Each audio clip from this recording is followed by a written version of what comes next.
Welcome into another episode of the Sports Authority Gurus podcast. I am your host, Keegan Russell, and I am excited to finally be getting another episode out to you all. Make sure, if you haven't already, to give us a follow on Twitter at The Sports A Gurus, and give us a like and a follow on Facebook at The Sports Authority Gurus to stay up to date with all the details about our podcast. And as a reminder, you can find all of our episodes on Spotify, the iHeartRadio app, and on YouTube. Wherever you do listen to us from, please subscribe, leave us a great review, and share with your friends. All right, let's get into it. Now, it's been a few weeks since our last episode dropped, and I apologize for that. It's been a rough few weeks. I had COVID and basically was coughing and hacking all day and couldn't really record anything. But I'm excited to be back with Spencer today. You know, last time we had an episode, we talked about the NBA draft. We kind of gave a recap of what teams did, as well as talked some free agency predictions. Since then, we've been through Summer League that's already taken place, and the Trailblazers ended up winning the Summer League. And now we're transitioning into the rest of the offseason, which is full of trades topics, trade scenarios, rumors, all that stuff, which we're going to get into. So let me bring Spencer on here. Spencer, how's it going? It's good. It's good. I'm glad you're back. I did not want to have to do an episode by myself. That's really awkward. So I'm glad you're here. Me too, and I'm excited to talk some more NBA. Did you pay attention to much of the Summer League? Yeah, a little bit. The most I paid attention to was Keegan Murray winning MVP, which I was high on him coming into the draft, but I was a little unsure of his fit in Sacramento. But I don't know, he might be a dark horse for rookie of the year, or at least first team all rookie for sure. Yeah, that's the stance I had too. I was a little worried about the fit with Sabonis, and the more I've thought about it and looked into it, I think there is some potential for that to work out. So obviously we didn't get to see that over Summer League because Sabonis isn't playing, but we'll see that here in the fall. Any other big takeaways you got from Summer League or anything that stood out to you? Chet Holmgren, people are going to get really tired of hearing about him this season, whether it's praise or the hate. It's going to get tiring. Yeah, he had some pretty solid outings. Him and Josh Giddey are going to be a fun duo to watch, especially mixing in with Shai Gilgeous-Alexander. For me, I think one big takeaway I had, I watched, this is probably the summer I've watched the most Summer League, and I think that was mostly because I was stuck at home. I couldn't go do anything, so I watched games pretty much every day. And I got to see a lot of young guys, but one that surprised me that could be a huge benefit to his team this year was the guy who probably could have gotten Summer League MVP just because his team won. That's Trendon Watford with the Blazers. I watched several Blazers games, and, you know, he's a guy who's on a very low-end contract. I think he was a two-way player last year actually for them, but he could fill a big need for them in the 3-4 spot alongside Jeremy Grant. So I just thought he was pretty solid, looked good offensively, could handle the ball. So that could be a surprise for them because Summer League's all about those guys that are going to be towards the end of your bench and finding what value you can get out of them. Right. So Summer League was fun. Now just looking forward to what we would call the dead period as far as activity, but it's going to be full of trade talk and potential. And the biggest thing there with trade talk, as we'll talk about in this episode and next, is now you've got all these rookies that have signed contracts and guys that have signed their max deals that can't be traded for a while. And that's going to make things really confusing for trade scenarios, but we'll get into that later. But with trades, let's take a moment to kind of look at some of the big moves that have taken place. These are all trades that have happened since the draft. So since our last episode. And there's several. First one we're going to take a look at was probably one of the biggest ones so far, and that kind of got the ball rolling. And that was the Spurs finally traded Deontay Murray, and they traded him to a team that wasn't the primary pick early on, and that was the Atlanta Hawks. So this trade, Deontay Murray and Jock Landale went to the Hawks. Now, Jock Landale has already been traded in a separate trade, I think, to the Nuggets, so we'll skip over that. But the Spurs got back Danilo Gallinari, who they've already waived, and he is now signed with Boston. But they got 4 draft picks out of this. So they got a 2023 first, a 2025 first, a 2026 pick swap, and then a 2027 first. So 4 first-round picks for a young sub-25-year-old point guard. that has been a staple of their rotation for the last couple of years. Now joins the Hawks, which now has a ball-dominant backcourt of Deontay Murray and Trae Young. So, Spencer, let me ask you this. Were you surprised it was the Hawks first? And then second half of that is, what do you think his fit's going to look like with Trae Young in the backcourt? And what does that do for their chances in the East?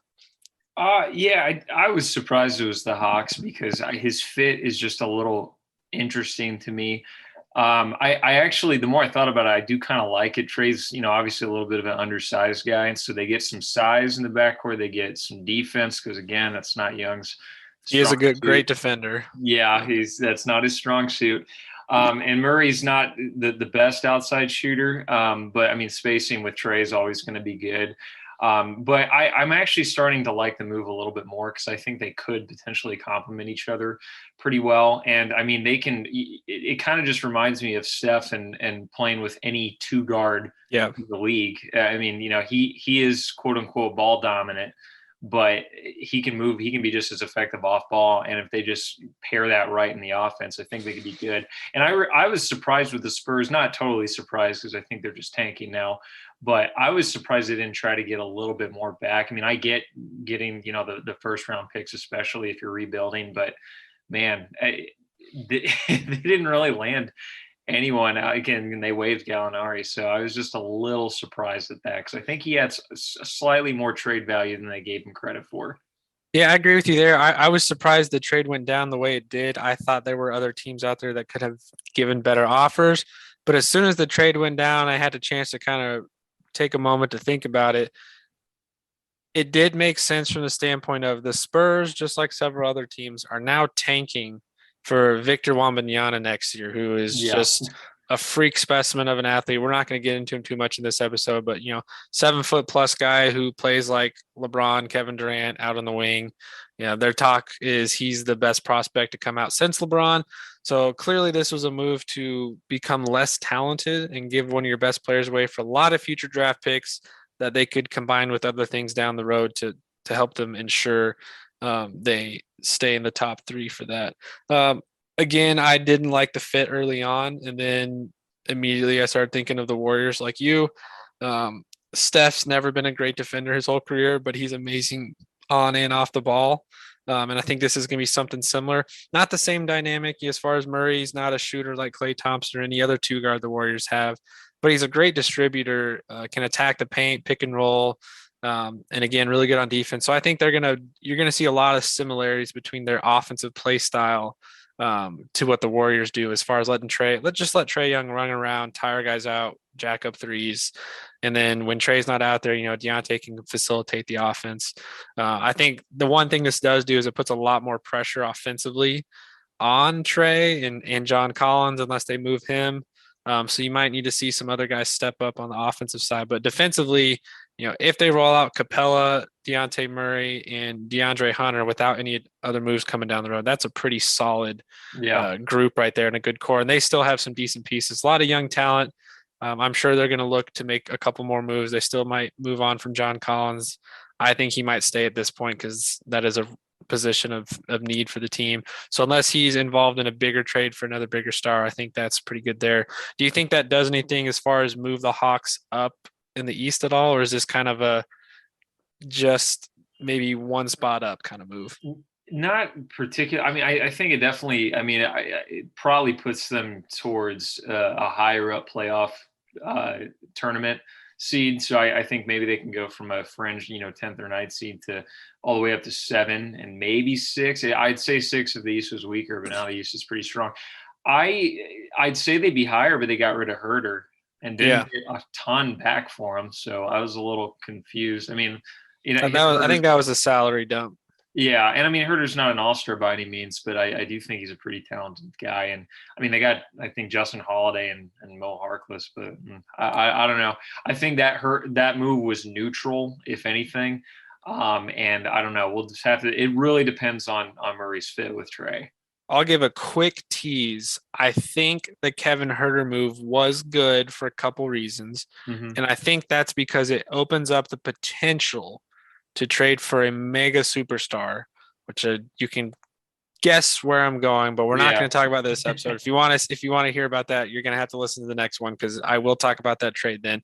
That's what I think that move is for, as well as Okay. opening up more playing time for guys like AJ Griffin that they drafted, Jalen Johnson. So I think it's to kind of just reshape that offense, but there is potential for a major trade that we'll get into next episode. So let's move on to the next biggest one. This is probably, I would say, the second most important trade of the offseason as far as making a team better. And that was the Celtics flipping a bunch of bench players to the Pacers for Malcolm Brogdon. So the Pacers ended up getting Aaron Naismith, Daniel Tice, or Tice, however you want to say that, Nick Stauskas, Malik Fitz, Juwan Morgan, and a 2023 first round pick. So right off the bat, the Pacers get another pick to add to their collection. They have quite a few now, and they're probably going to get more with some other moves they're going to make. Malcolm Brogdon slides in. So far, the early talk has been that he might be playing a six-man role coming off the bench and continuing to see Marcus Smart be your point guard. And then a combination of Jaylen Brown, Jason Tatum, Robert Williams, and Al Horford. I think they really liked that starting five. But Brogdon could also slide in as a two guard, and they could move Tatum to the four and do something there. So that was probably the next biggest move. I think this was tremendous upside for the Celtics. Huge move.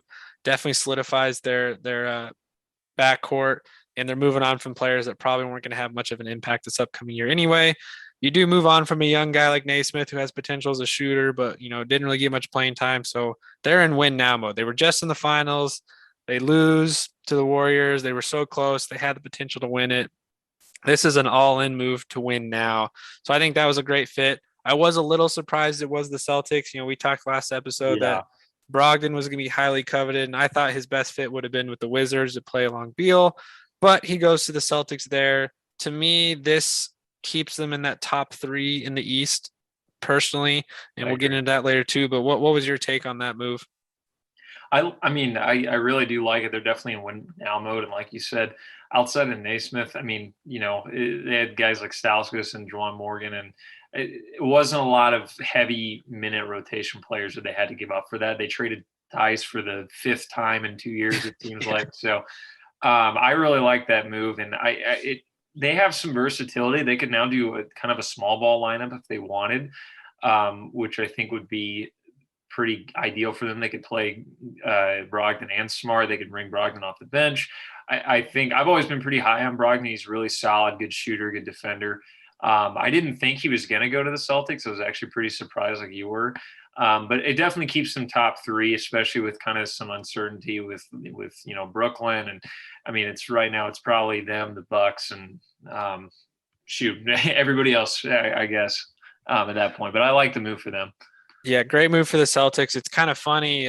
Brad Stevens, he was a pretty solid coach, I'd say. I wouldn't give him the best grade, but he by no means was a bad coach. Yeah. But since he's transitioned to the front office, I mean, he's made gold move after gold move. All last year the talk was, we need to break this team up. Tatum and Brown and Smart can't play together. This team's not going anywhere. They got a brand new coach. They're struggling. And then by the time we get to the end of the year, they're talking about being a top 2 seed in the East with the potential of winning the whole playoffs. And that's almost what they did. He was able to bring back Al Horford, which people were scratching their heads like, why are you bringing this aged guy who's making a lot of money? That turned out to be a huge fit for them.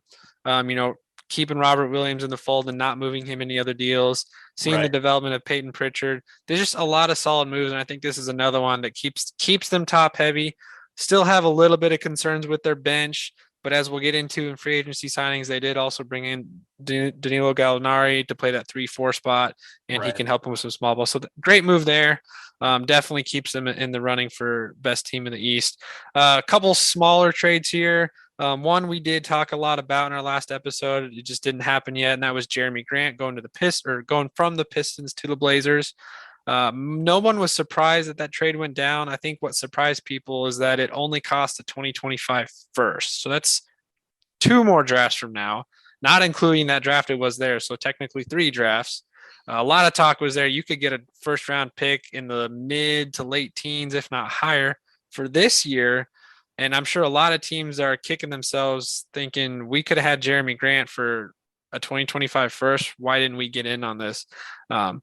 So kind of a steal there for the Blazers in a sense. They're still got a lot of missing pieces there. I don't think this really moves them up too much, but it does give Damian Lillard a better running mate in his starting five right now. How do you feel about that move? Does that do enough to push the needle for the Blazers? Is there still several things we need to see for that to make any impact? Yeah, no, it depends. A lot of it depends on how good Anthony Simons will be, but I think they're still going to be at best a 5 or 6 seed, and it also depends on how well Dame plays because he got off to the rough start this year, then he was hurt. So there's a lot of variables there. I also do think I think they're missing some depth and some other pieces. Still think they need that missing three guy. Maybe Jeremy can play that role if he can get a little bit better from the perimeter, but it was a good pickup, and they didn't have to give a lot up for him. So I definitely think it's a step in the right direction. But in terms of the West is so tough right now anyway, so I just don't see it catapulting them up very well, especially with the Mavs getting better, getting Christian Wood, and I don't know what the Suns are going to do. They're keeping everyone so far, so we'll see. But yeah, I don't think it moves them up or down very much, I would say. Yeah, I think Grant is a very solid number 2 guy. Again, I think for this team to be successful, like you said, they have to really hope Simons continues to take another step up. A guy like Josh Hart continues to be consistent. Josh Hart's got to be a high-end 3-and-D guy for them, whether that's in the lineup or off the bench.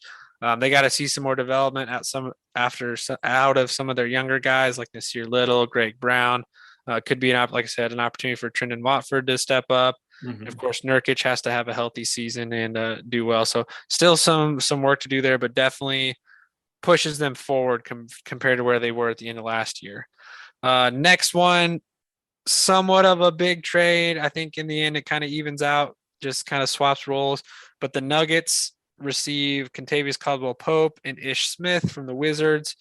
And in return, they sent out Monte Morris and Will Barton. I think this trade makes sense for both teams a lot. Monte Morris, very solid backup, not a true starting caliber point guard, but very solid.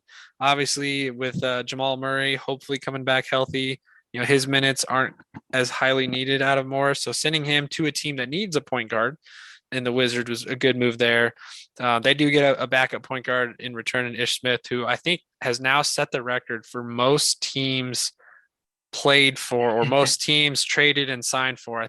I want to say this is number 13. I might be wrong, but I think this is his 13th team he's been a part of, and he's only been in the league for like 7 years. And then of course they flip their wing guys. So the Nuggets get Kentavious Caldwell-Pope, 3-and-D prospect right there. He's going to step right in as their 2 guard, but they sent out their version of that and Will Barton to the Wizards, basically just changing teams, a little bit different role. I think KCP probably better fit for what the Nuggets need this upcoming year. They weren't the best defensive team this last year, and a lot of that was because of injuries. They had a lot of their guys out, so that definitely increases their wing depth there on the defensive side. Gives them a good shooter to match up with the rest of that team, which is all Jamal Murray and Nikola Jokic. And the Wizards get a floor spacing shooter, 3-and-D, somewhat of a 2-way guy in Will Barton. So anything you want to touch on there with that trade? No, you pretty much got it pretty much all down. I mean, I do like the move for the Nuggets because they did need defense. And I've always been, even when his days during the Lakers, when he was getting shredded after every game, I've always thought he's a decent player. He's a good shooter. And there's a couple times in that final series against Miami where he was the guy outside of Bron and AD. So I like him a lot. I think he's a good addition for the Nuggets. And if Jamal Murray and Porter Jr. can actually be healthy, I think they're definitely one of the better teams in the West. Yeah, I think they just got to get healthy. Keep them healthy. Keep Jokic in good shape, and they're good to go.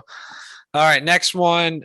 Kind of an odd trade, especially with all the news about KD and Kyrie and wanting out and this and that, which again we're going to get into in our next episode more.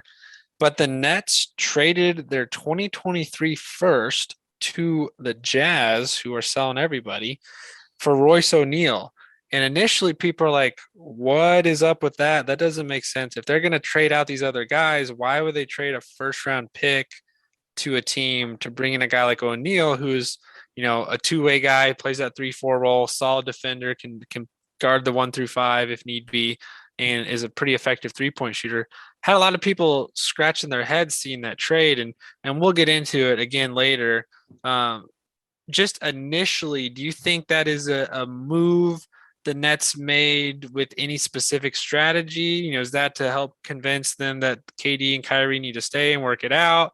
What was your thoughts on that one? Because it did seem kind of odd, other than the fact that the Jazz got a first round pick to add to bolster, all the picks they have moving forward. And Danny Ainge is a guy that likes to wheel and deal, and he's going to continue wheeling and dealing because that's the next trade we'll talk about. But just kind of an odd one there. What was your take on that? Yeah, I took it as trying to convince them to stay. The Nets are just super weird, and obviously, like you said, we'll talk about it on the next episode. But man, they have a really talented roster still, so I would hate for them to blow it up, without even giving it a shot. And Royce O'Neal is a good addition to them. So if they stay together, if Kyrie and KD magically don't move anywhere, I think it's actually a really good pickup for them. But if one of them do, and then it turns into blow up mode, it doesn't make a whole lot of sense. So I'm not quite sure. I need to look up kind of the details of that deal, because I don't know if he can be turned around and traded again.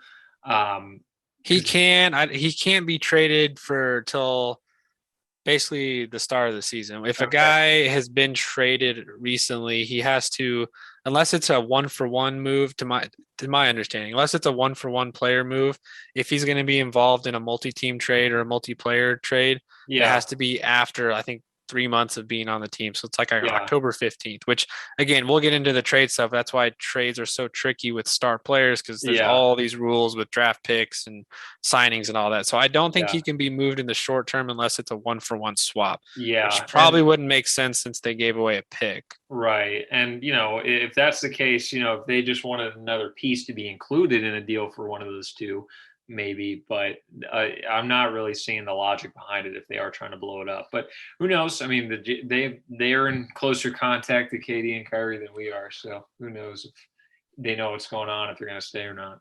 So that was one move the Jazz did. Now let's get into, I would say, the biggest trade so far, just because of the impact it's going to have on trades moving forward. So Danny Ainge, the former GM of the Celtics, who dealt the Celtics big three for multiple draft picks and players. So back in the day, he traded away Paul Pierce, Kevin Garnett, and Ray Allen in a flurry of moves to get a bunch of draft picks, which has panned out very well because it's led to getting them Jaylen Brown, Jason Tatum, Marcus Smart over the years and all that. So now he's in this same mode with the Jazz where he comes in as their GM, and he's clearly, after the season falling apart for them in the playoffs, he's clearly dismantling the entire team and restarting, doing the same thing. So he basically, I don't even know what you want to call it, but dupes the Timberwolves, into trading for Rudy Gobert. Now, Gobert was very high on a lot of teams' wish lists. There were plenty of teams that had the ability to go get him. The Suns were talking about him. The Bulls even have talked about flipping to get him. There's a lot of teams he'd be a great fit for. But he ends up going to the Timberwolves to play alongside another 7-footer in Karl-Anthony Towns. But the haul the Jazz got back is freaking insane. For a player like this, I don't think I've ever seen a trade this big. So not only do they get a ton of draft picks, they got a 2023 first, a 2025 first, a pick swap in 26, a 2027 first, a 2029 first, and this year's first round pick from the Timberwolves and Walker Kessler. So essentially they got 5 first round picks, as well as salary fillers like Malik Beasley, Jared Vanderbilt, Patrick Beverly, and a couple of young guys that aren't probably going to do much. So massive trade there. Short term, it gives the Jazz a ton of flexibility of reshaping the roster, because now they have a lot of picks to move that they can move. They also have some decent players that could be included in other deals later. Beasley's still a pretty decent two-way guard. Jared Vanderbilt's young, still has a lot of upside. Patrick Beverly, highly coveted point guard, still a tremendous defender. He's more than likely going to get traded in a separate deal later. But this trade was massive. And if you're the Timberwolves, I could see why you want to add another 7-footer, because he's a really good defender. But I'm scratching my head. I think this is a horrible fit with Towns. Towns was terrible from the outside this last year. I know he was in the 3-point contest, but if you watched a lot of their games, it was just him ISOing himself at the top of the key and chucking up a 3 and hoping it goes in. So, one, give me your take. Was this too much?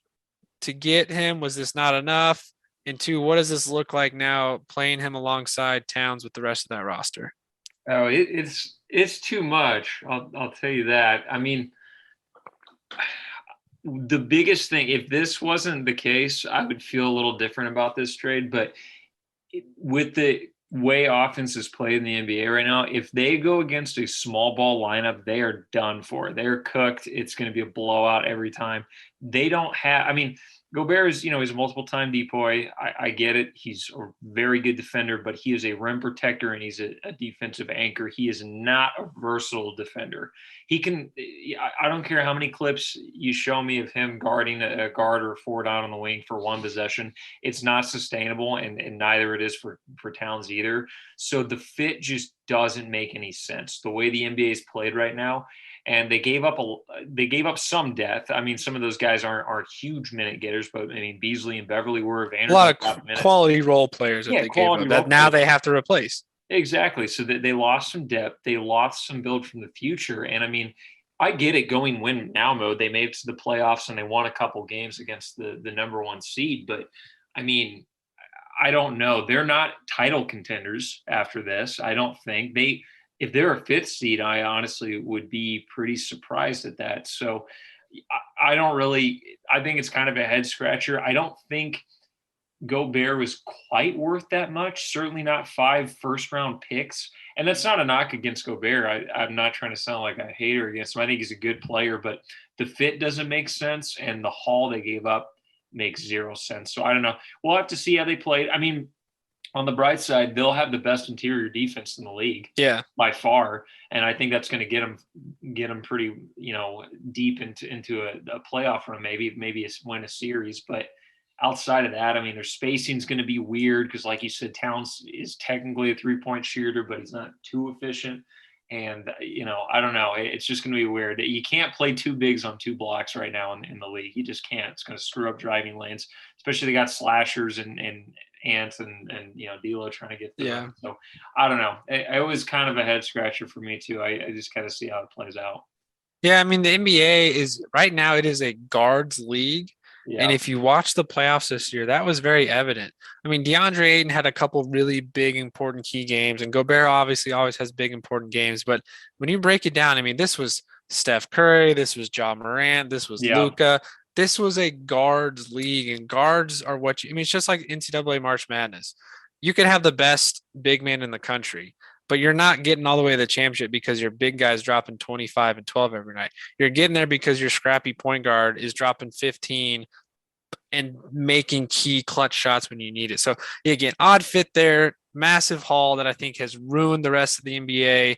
As we'll get into later, I think that's why a lot of these other trade talks have slowed to a halt, because if you can get 5 first-round picks for Gobert, then what the heck is Danny Ainge going to get for Donovan Mitchell when that trade happens? I mean, now the starting is minimum 5 first-round picks because Mitchell is obviously a higher upside than Gobert. So then you look at Kevin Durant too. What does that do for him? Kevin Durant is the best scorer in the league. So if Gobert's getting 5 first-round picks, then the Nets should be asking for at least 5 first-round picks. So incredibly frustrating trade, I think, for the rest of the league. Again, we're going to get into that in the next episode. But just a crazy trade there. Again, I'm not a huge fan of it. I think their starting 5 will be very solid, but they gave up a lot of bench steps. So now they really have to hope that, McDaniels hits and that some of these, their Josh Minot that they got in the second round, that they can turn him into something. Taurean Prince has a good season. So I think it left enough holes on their depth that I'm a little concerned there. So again, they could have some other moves down the road. They've still got some things they could do there. There's been talk about flipping D'Angelo Russell for something, but they've got some options there. So those are kind of the big trades. There were some other minor ones. The Knicks have continued to make small trades to acquire more picks. And, they sent out Alec Burks and Nerlens Noel. Not really going to get any of those moves because we'll talk about that later. So now let's kind of look at the free agency signings. And there's been quite a few. I'm really going to focus on the top 10 that I would say are the top 10. Now, these do not include guys that were already on that team that re-signed or signed a max extension. These are signings of that a player went to a new team that actually is going to make a good impact. So number one, first and foremost, Jalen Brunson to the Knicks. We talked about that. That was probably going to be the scenario. The Knicks were going to throw a lot of money at him, and they did, but in a very strategic manner. So Brunson's contract is very heavy early on, and then it diminishes over time. So I think this next year it's like 22 million, and then it starts going down. So by the end of it, it's only like 16, 17. So on the Knicks standpoint, very smart move there. They lock Brunson up. He still gets his guaranteed money. But from a cap perspective, they don't have to throw so much at him over the next several years. That gives them opportunities to sign other guys. The Mavs wanted to bring him back, and there was a lot of confusion on Brunson didn't want to hold a meeting with them, but then he did have a meeting. The Mavs made the same offer, and then he chose not to do that. Doesn't matter. He's signing with the Knicks. This is exactly what we said was going to happen. This is a very Knicks move.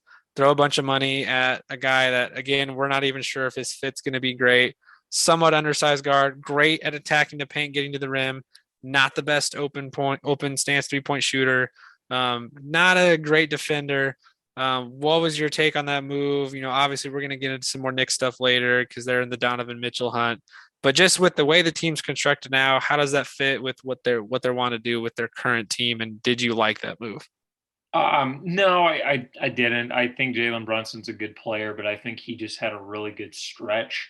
And this the kind of playoffs definitely helped his case. He came out big in the playoffs. Oh, absolutely. This reminds me in March Madness when a player's has a great tournament run and it catapults them over somebody that probably, had a better season entirely. Sure.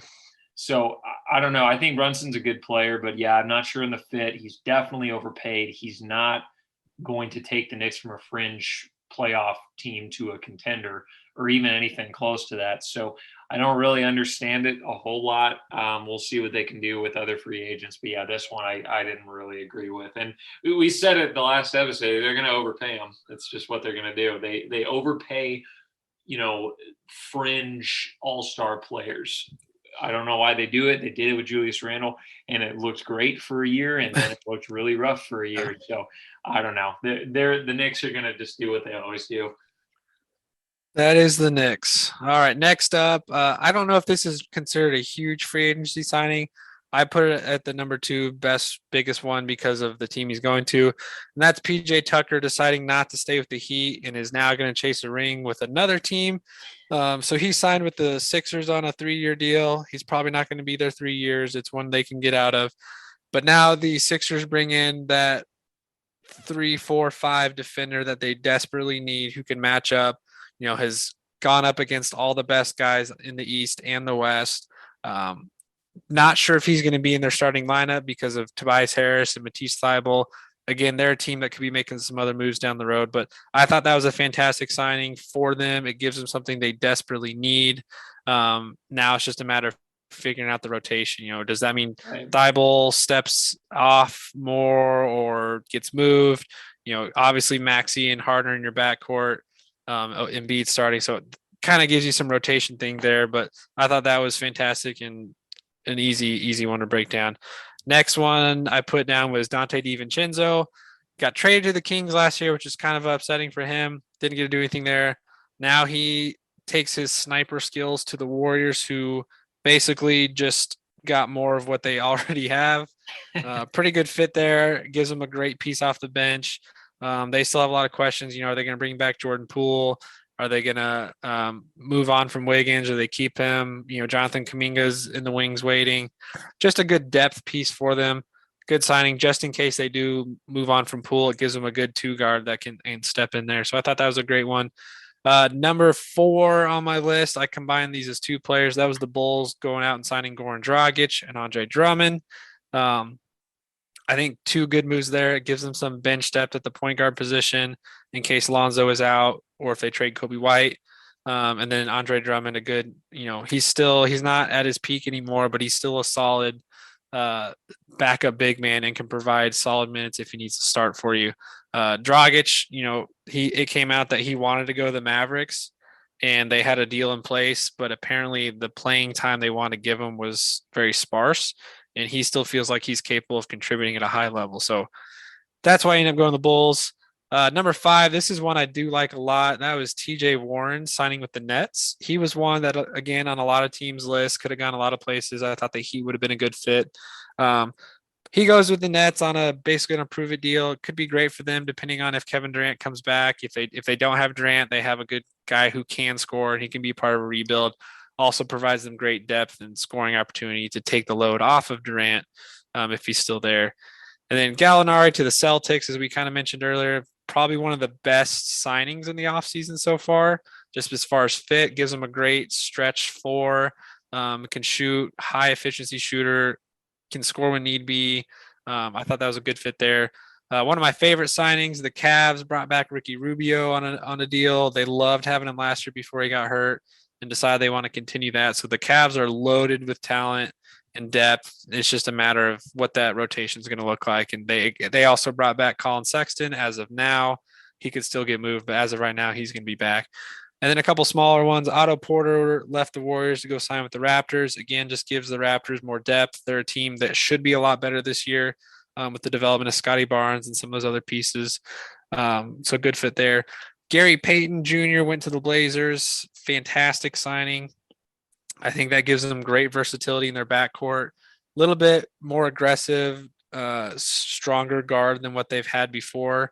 Better defender, more athletic than someone like CJ McCollum. So now with, new look, Dame and Anthony Simons, he provides them some good depth in the backcourt and some good energy off the bench. And then last one I put on here was JaVale McGee with the Mavericks. He's not at his peak like he used to be, but provides a need for the Mavericks, and that's some rim protection. He's a fantastic rim runner, shot blocker, not the best offensively, but you can do the pick and roll and dumping down with him. I thought that was something the Mavericks definitely needed that they didn't currently have with the guys they have. So those are my top 10 picks there. Outside of those, what's one of your give me one of your favorite signings so far from that list? Oh, man, outside of that, shoot, you had a lot of ones there. I really liked. I know he's coming off injury, but I did like Joe Ingles to the Bucks. Oh, I forgot about. I meant to include. Yeah, that's probably okay. I take everything back. Joe Ingles to the Bucks is probably the best strategic signing that's happened this offseason. A sniper. Yeah, I agree. I think healthy, that's really good. I liked Kyle Anderson to the Timberwolves. Yep. That was pretty good, especially we just talked about their depth getting hurt a little bit. I think that helps. That does help out, yeah. A little underrated pickup from the 76ers. I like Daniel House going there as well. That was a pretty good one. But, yeah, outside of those, I mean, you named the big one. The one that I think is pretty underrated, I do like the Bulls getting Drummond a lot. I think he helps a lot with some rebounding and interior protection problems. Vucevic isn't the best defensive anchor in the world, so they get a little bit of that going, coming off the bench probably. Suns getting Josh Okogie, I like as just a small little role player pickup. But yeah, it's been quiet but very eventful at the same time. And then obviously Otto Porter with the Raptors I like as well. A lot more to come still for sure. But that's a great place to stop for this episode. Thank you guys again for listening to our breakdowns of the signings and trades that have happened so far. But please make sure you listen to the next episode as Spencer and I will look at the big trades everyone's still hoping to see, aka Kevin Durant, Kyrie, Russell Westbrook, Donovan Mitchell, and more. We will debate the best trade options for each of them and the likelihood of if a trade can even happen. So please stay tuned and join us in the next episode. This was another episode of the Sports Authority Gurus podcast. For future episodes, you can find us on Spotify, Podbean.com, the iHeartRadio app, and on YouTube. Wherever you do listen to us from, please hit the subscribe button, give us a great review, and most importantly, share with your friends.